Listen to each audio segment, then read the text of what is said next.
Në qytetin e Elbasanit u zhvillua trofeu Dita e Verës në disiplinën e ciklizmit rrugor, një aktivitet që mblodhi mbi 70 sportistë nga 10 ekipe të ndryshme nga e gjithë Shqipëria. Ciklistët e ekipit Skënderbeu arritën rezultate të shkëlqyera, duke siguruar vende në podium në disa kategori. Në kategorinë kadet, Nedion Demiri u renditi dyti, ndërsa në kategorinë junior, Markelian Bedulla arriti vendin e tretë. Gara ishte pak si e vështirë, po stërvitem që na kishte bërë profesor Renato dhe profesor Nardi, arritëm të fitonim vende të dyta dhe të treta. Vështirësi patëm vetëm disi në finishe, po sërish me stërvitjen që kishim bërë arritëm të fitonim. Është sport shumë i bukur, ka plot adrenalinë dhe të mban trupin në formë.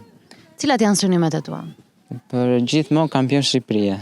Gara ishte pak e vështirë, në zura vend të dytë. Si ndjesh? Shumë mirë. Mua sporti ciklizmi më pëlqen se ka shumë adrenalinë, është shumë sport i bukur.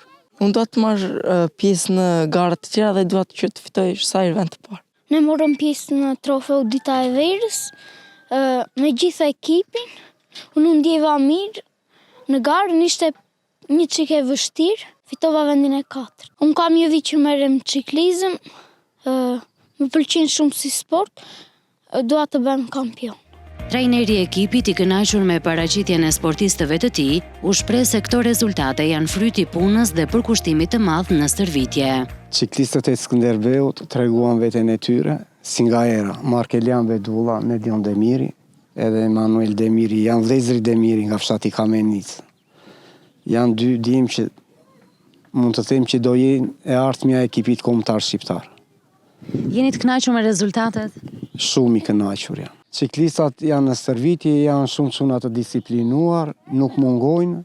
E sporti këtë ka po bërë stërvitje, po ti të kesh disiplinën në ekip, sa herë fiton. Ky aktivitet jo vetëm që promovoi sportin e ciklizmit, por gjithashtu tregoi se talenti dhe puna e përkushtuar sjellin gjithmonë rezultate pozitive.